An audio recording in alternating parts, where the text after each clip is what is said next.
Depression secures dominancy in markets. How investor psychology shapes financial reality.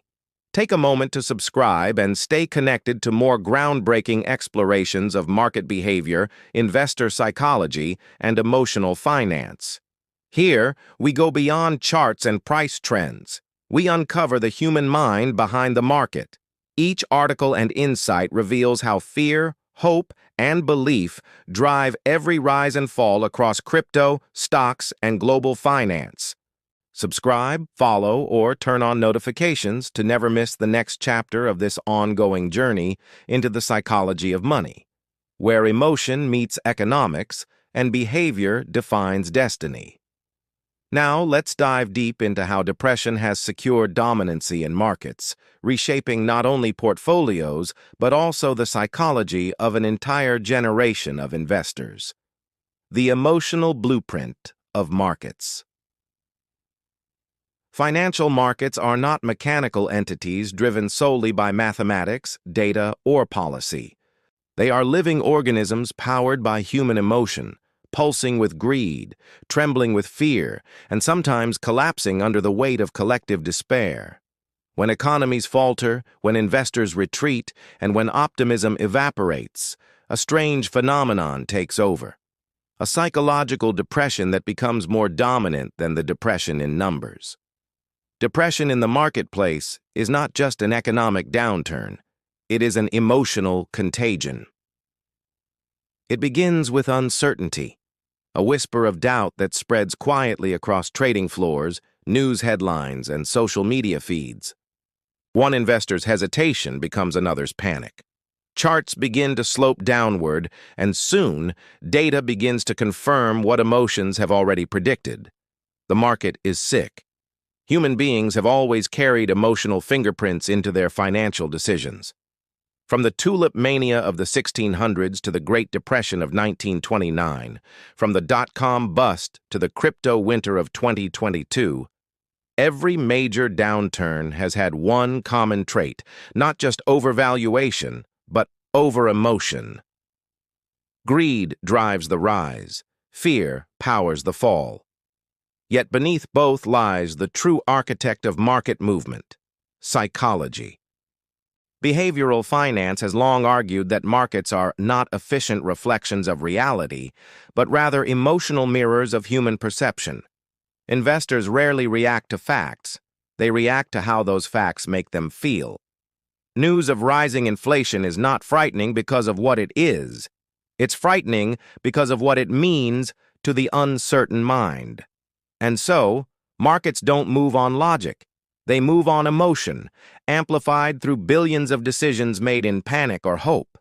When depression secures dominancy in the markets, rationality disappears.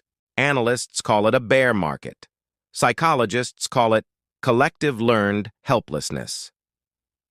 The belief that nothing will get better no matter what you do.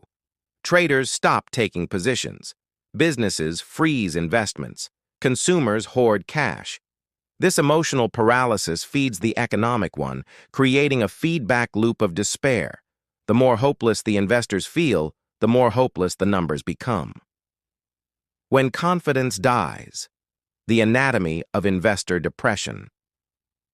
Confidence is the lifeblood of capitalism. Without it, even the strongest markets crumble. Every purchase, every trade, every innovation begins with a leap of faith, the belief that tomorrow will reward today's risk. When that faith dies, economies begin to starve. Investor depression begins subtly. It often follows an era of excessive optimism, a bull market where everyone believes prices can only go up. During these euphoric peaks, investors mistake luck for skill, volatility for opportunity, and speculation for strategy. The higher prices rise, the deeper the eventual emotional crash will be. Because when the music stops, those who were dancing the hardest fall the hardest. Psychologists describe this emotional sequence as the cycle of market emotions. Optimism, excitement, euphoria, anxiety, denial, panic, capitulation, depression, hope, recovery. It's the human emotional pendulum that swings with every economic cycle. When investors reach the depression phase, they are no longer fearful of losses. They are numb. Hope has left the system. During the 2008 financial crisis, you could see this numbness in every index and headline. Stocks plunged, jobs vanished, and governments scrambled. But beneath the numbers, the real story was psychological. The death of confidence. Investors no longer trusted banks, consumers no longer trusted credit, and even nations no longer trusted each other. The entire market operated like a traumatized patient, frozen in disbelief. Fast forward to the crypto bear market of 2022. After record highs in 2021, Bitcoin and other digital assets lost more than 70% of their value. Millions of new investors who had entered during the euphoria of the pandemic boom found themselves facing devastating losses. Many withdrew completely, not just financially, but emotionally. On forums and social media, once euphoric traders now confessed exhaustion, hopelessness, and regret. Depression had once again secured dominancy, not in the economy, but in the minds of the people who built it. Investor depression is dangerous because it self-perpetuates. When traders stop believing in recovery, they stop participating in it. Prices drop further, validating their pessimism. It is the perfect psychological trap, a prison of one's own expectations. The cognitive biases that feed fear. Human beings are not rational investors. They are storytellers seeking patterns in chaos. The mind, desperate for certainty, uses cognitive shortcuts that often betray logic. During market downturns, these shortcuts, or biases, amplify depression into dominancy. 1. Loss, aversion. People feel the pain of loss twice as strongly as the pleasure of gain. This means investors are far more likely to sell in panic than to hold in patience. When losses accumulate, depression grows, not only because of financial pain, but because of the psychological belief that it will never end. 2. Recency, bias. Investors overweight recent events and ignore historical cycles. After months of falling prices, they begin to believe the decline is permanent. They forget that markets have always recovered because the memory of pain feels more real than the history of healing. 3. Confirmation, bias. Once investors start feeling hopeless, they seek information that confirms their despair. They follow bearish analysts, share gloomy headlines, and dismiss any optimistic data as manipulation. Depression reinforces itself by filtering out light. 4. Herd mentality. Humans hate being alone, even in loss. When markets fall, the instinct to follow others becomes irresistible. Selling feels safer when everyone else is selling. Ironically, it's during this collective capitulation that the greatest opportunities for future gains arise, but depression blinds investors to possibility. 5. Anchoring, bias. Investors fixate on old prices, comparing every current value to the peak.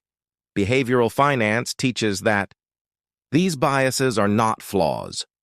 They are survival mechanisms in the wrong environment.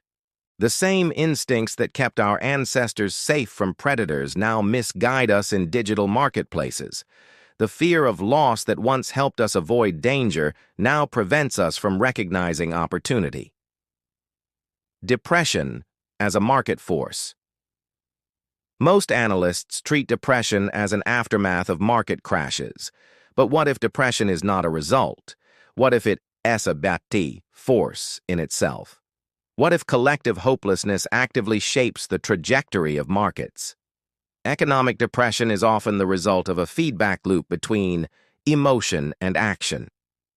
Investors sell because they're scared. Prices drop because investors sell. Fear increases because prices drop. In psychology, this is known as self-fulfilling prophecy. Belief creates reality. During the Great Depression of the 1930s, it wasn't just the collapse of banks that prolonged the crisis. It was the collapse of belief. Even after new policies and stimulus measures were introduced, the population remained psychologically scarred. People hoarded money instead of spending it. Businesses avoided investment. The depression of the mind outlasted the depression of the market. Similarly, in the modern crypto era, prolonged bear markets reveal how sentiment drives structure. Once retail investors lose hope, liquidity evaporates. Exchanges shut down, startups fail, and innovation slows. Depression creates deserts, financial ecosystems stripped of risk appetite and ambition. But within this same cycle lies paradoxical power. Depression resets markets. It flushes out greed, speculation, and unsustainable illusions. It teaches humility. It clears the path for genuine innovation. Bitcoin's greatest technological advancements, from Lightning Network to decentralized finance, were built in times of despair, not euphoria. Depression may dominate, but it also purifies. The behavioral ripple effect. The influence of investor depression extends beyond charts and portfolios. It ripples into society, shaping politics, consumer behavior, and even cultural moods. When people feel financially hopeless, they become more conservative, risk-averse, and distrustful of institutions. Political populism rises, conspiracy theories spread, and protectionist policies gain traction. Markets and societies spiral together into a symphony of fear. The psychological state of the investor becomes the emotional state of the nation.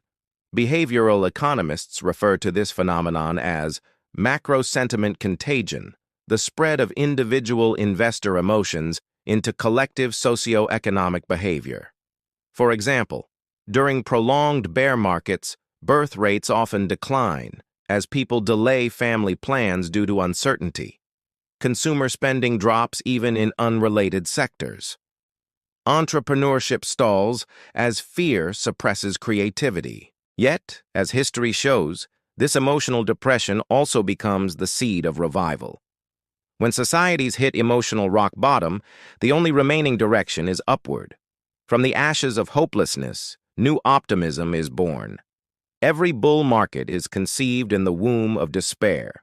The great investors, Warren Buffett, John Templeton, even crypto whales, have always understood this emotional law. Templeton once said, "The time of maximum pessimism is the best time to buy. Depression may dominate temporarily, but it also sets the stage for courage to rise, recovery, resilience, and rational reawakening."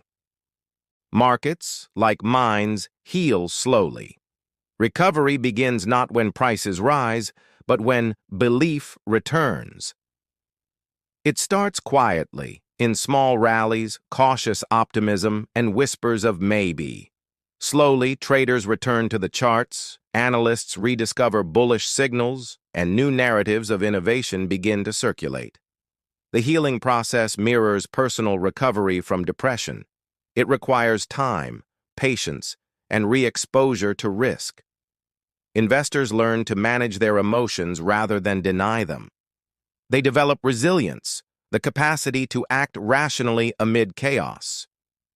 Behavioral finance calls this emotional intelligence investing, understanding that emotions can't be eliminated, only balanced. In the crypto world, this reawakening is especially profound. Each bear market has forged a stronger, more disciplined generation of investors. After every crash, the reckless speculators vanish, and the builders remain. Depression in this way becomes evolution, a brutal but necessary refinement. Resilience is not about ignoring fear. It's about recognizing it without surrendering to it. The best investors learn to coexist with uncertainty. They know that markets are mirrors, reflecting not just numbers, but human nature. To master the market, one must master oneself. Epilogue: Depression's crown. Depression, in markets, wears a paradoxical crown. It dominates, yet it teaches. It destroys, yet it purifies. It silences noise, yet it clears the stage for innovation. When depression secures dominancy in markets, It is both tragedy and transformation. The psychology of investors is the true infrastructure of finance. It is not the charts or algorithms that determine destiny, but the collective emotional temperature of humanity. As long as markets exist, fear and hope will dance in perpetual rhythm, and depression will always have its season. But history whispers an unchanging truth. Every age of despair eventually births a new dawn of innovation and optimism. For those who can endure the darkness, depression is not the end of the market. It is the beginning of wisdom.